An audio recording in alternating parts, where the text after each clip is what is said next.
AI गजा केसरी के इस unique podcast में आपका स्वागत करते हैं। तो आज हम जिनकी बात करने वाले हैं वो हैं प्राचीन यूनान के एक बड़े ही दिलचस्प दार्शनिक डायोजनीज। हाँ बिल्कुल, कोरिंथ में रहते थे और मतलब उनके किस्से भी कमाल के हैं। हमारे पास डायोजनीज की लालटेन किताब के कुछ अंश और चित्र हैं, तो कोशिश रहेगी कि हम समझें कि वो कैसे जीते थे, क्या सोचते थे और क्यों आज भी इतने सालों बाद उनकी बातें मायने रखती हैं। हाँ बिल्कुल, उनकी सोच और जीने का तरीका दोनों ही मतलब एकदम हटके थे। तो चलिए शुरू करते हैं उनके रहन सहन से। जो पहली चीज ध्यान खींचती है वो है उनकी सादगी। तस्वीरों में भी दिखता है, बस एक फटा पुराना सा लबादा और रहने के लिए मिट्टी का एक बड़ा सा मटका। जी, और ये सिर्फ मतलब मजबूरी नहीं थी, ये उनका चुना हुआ रास्ता था। उनका दर्शन था कि असली ज्ञान अपनी जरूरतें कम से कम करने में है। कम से कम जरूरतें, इसका कोई उदाहरण है? हाँ, वो लकड़ी वाला कटोरा। उनके पास एक लकड़ी का कटोरा था पानी पीने के लिए, लेकिन फिर उन्होंने एक बच्चे को देखा जो बस अपनी अंजुली से पानी पी रहा था। अच्छा।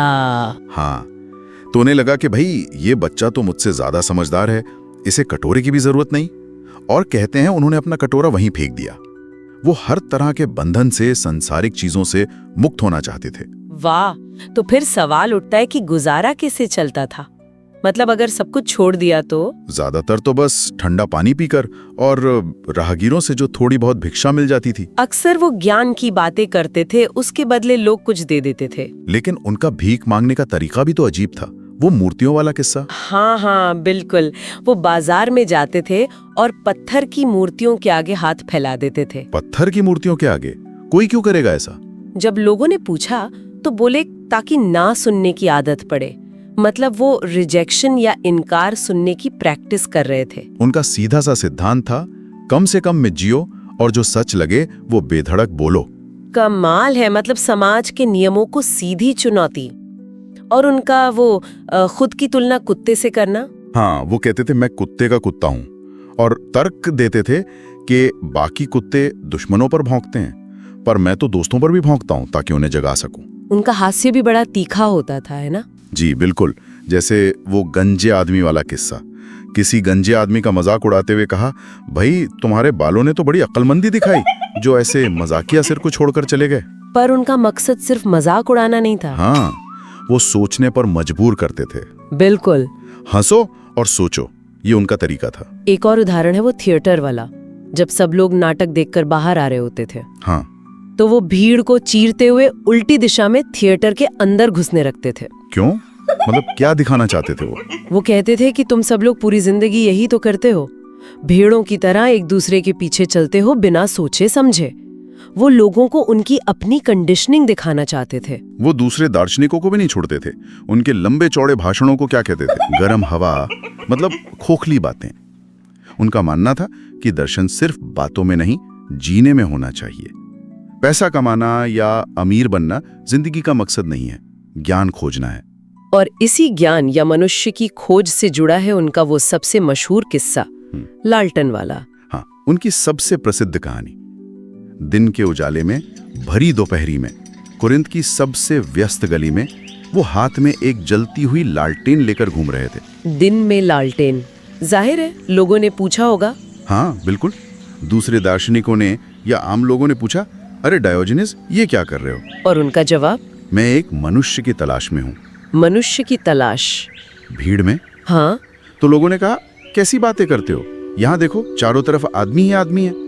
इस पर डायोजनीज ने कटाक्ष किया, आदमी तो बहुत दिख रहे हैं पर मनुष्य कोई नहीं। वाह, मतलब वो सच्ची इंसानियत, विवेक, समझदारी ढूंढ रहे थे।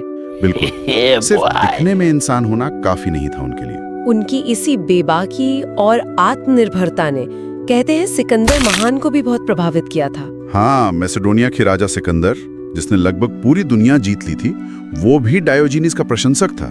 खासकर इसलिए कि डायोजनीज को जीने के लिए किसी बाहरी चीज की जरूरत ही नहीं थी। और फिर वो मशहूर मुलाकात हुई जब सिकंदर कुरिंथ आए। जी, सिकंदर खुद उनसे मिलने गए।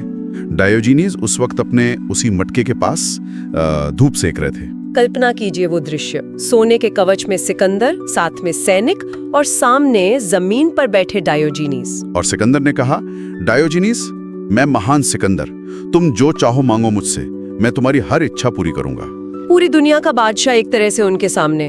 और डायोजीनीज ने क्या मांगा? बस इतना कहा, महाराज जरा एक तरफ हट जाइए, आप मेरी धूप रोक रहे हैं। मतलब न उन्हें पैसा चाहिए था, न कोई पद, न महिमा। कुछ नहीं, वो पूरी तरह से स्वतंत्र थे। सच्ची आजादी उनके लिए बाहरी चीजों में नहीं, अंदर थी। विचारों की स्वतंत्रता, जरूरतें कम होना, यही उनकी दौलत थी। तो डायोजीनीज की ये कहानियां, उनका जीवन हमें आज भी बहुत कुछ सिखाता है।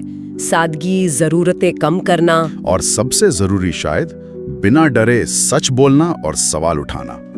समाज जो कहता है उसे जस का तस मान लेने की जगह उस पर सोचना। उनका जीवन ही एक चुनौती है एक तरह से। बिल्कुल। और उनकी वो लालटेन, वो आज भी एक प्रतीक है। क्या हम वाकई अपने आसपास मनुष्यता देख पा रहे हैं, या हम भी बस एक भीड़ हैं? और जाते जाते एक सवाल हम भी छोड़ जाते हैं सोचने के लिए। अगर डायोजीनीज आज होते हमारे बीच, तो वो अपनी लालटेन लेकर हमारी किस आदत पर, किस चीज पर रोशनी डालते? हाँ, वो क्या देखकर कहते कि मैं मनुष्य की तलाश में हूं? सोचने वाली बात है। अगर पॉडकास्ट अच्छा लगा है